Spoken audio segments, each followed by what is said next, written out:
Moon हमारी अर्थ का इकलौता नेचुरल सैटेलाइट है। साइंटिस्ट का मानना है कि आज से 450 करोड़ ईयर्स पहले थया नाम का एक मेटेराइट आकर अर्थ से टकराया था, जिसकी वजह से अर्थ का कुछ पार्ट टूटकर अलग हो गया था, जिससे चांद बना। उस टाइम पृथ्वी लिक्विड फॉर्म में थी, यानी कि पृथ्वी पे सिर्फ और सिर्फ पानी था।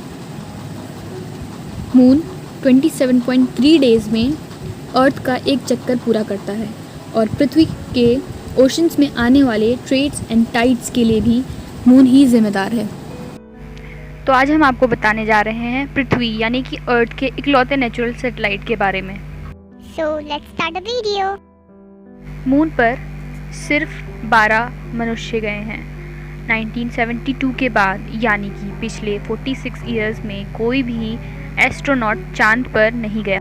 अमेरिका ने साल 1968 से 1972 के बीच टोटल 9 मिशंस किए, जिनमें से 6 बार यानी कि 6 टाइम्स जो उनका स्पेस रॉकेट था वो चांद पर उतरा और बाकी 3 टाइम्स वो सिर्फ चांद का चक्कर लगाकर वापस आ गया था। इन 6 मिशनों में चांद की सतह पर लैंडिंग की गई थी। उनमें से हर बार 2 एस्ट्रोनॉट्स ने चांद की सतह पर कदम रखा था।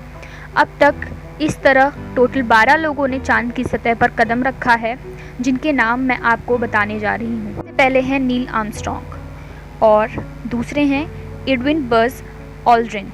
इन दोनों ने अपोलो 11 से चांद का सफ़र तय किया था। तीसरे हैं चार्ल्स पीटी कॉर्नाड और चौथे हैं एलन बीन। इन दोनों ने अपोलो 12 से चांद तक का सफ़र तय किया। पांचवें हैं एलन बी सेफर्ड जूनियर और छठवें हैं एडर डी मिचेल। इन दोनों ने अपोलो 14 से चांद तक का सफ़र तय किया। सातवें हैं डेविड आर स्कॉट और आठवें हैं जेम्स बी इरविन। इन दोनों ने अपोलो 15 से चांद तक का सफ़र तय किया था। नौवें हैं जॉन डब्ल्यू यंग और 10वें हैं Charles M Duke.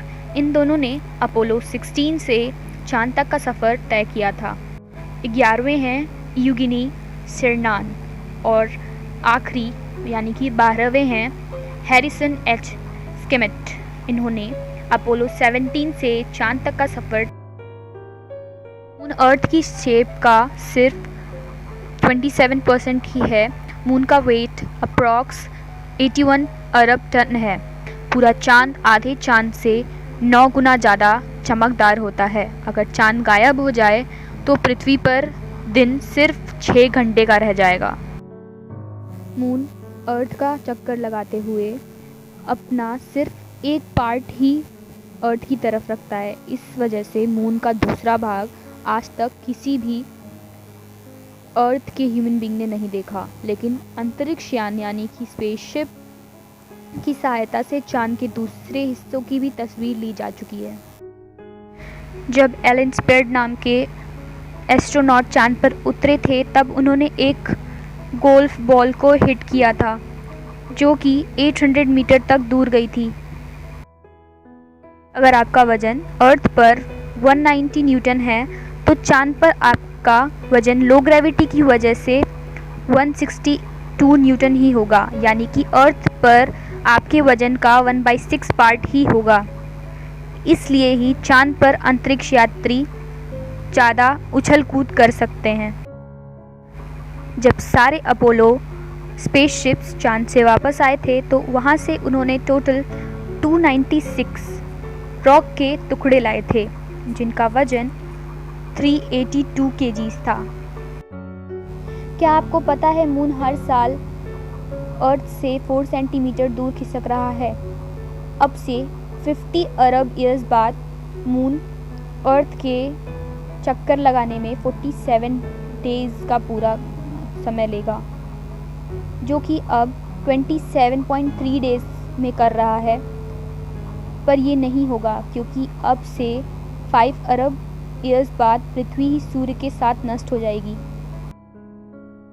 Neil Armstrong के बाद उनके साथ आए बज़ एल्ड्रिन ने चांद पर अपना पहला कदम रखा था, तो उनसे जो निशान चांद की ज़मीन पर बना है वो अब तक है और अगले कुछ लाख सालों तक ऐसे ही रहेगा। इसका कारण है कि चांद पर हवा ही नहीं है जो कि इसे मिटा दे। जब नील आर्मस्ट्रॉन्ग पहली बार चांद पर चले थे तो उनके पास राइट ब्रदर्स के पहले प्लेन का एक टुकड़ा था।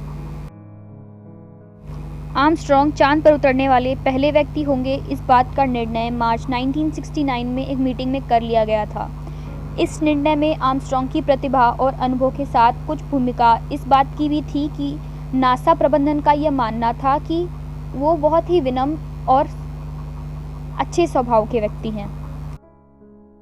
क्या आपको पता है अमेरिका ने 1950s में चांद को एटम बॉम्ब से उड़ाने का प्लान किया था।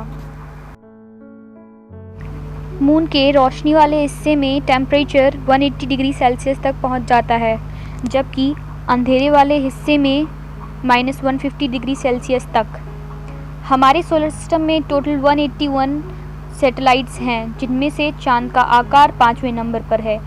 चांद में एरिया के हिसाब से अफ्रीका के एरिया के बराबर है। अगर आप अपने इंटरनेट की स्पीड से खुश नहीं हैं तो आप चांद की ओर मुंह करके बैठ सकते हैं। जी हाँ, नासा ने वर्ल्ड रिकॉर्ड बनाते हुए चांद पर वाईफाई कनेक्शन की सुविधा उपलब्ध कराई है, जिसकी स्पीड 19 MB/s की बेहद हैरत अंगेज है।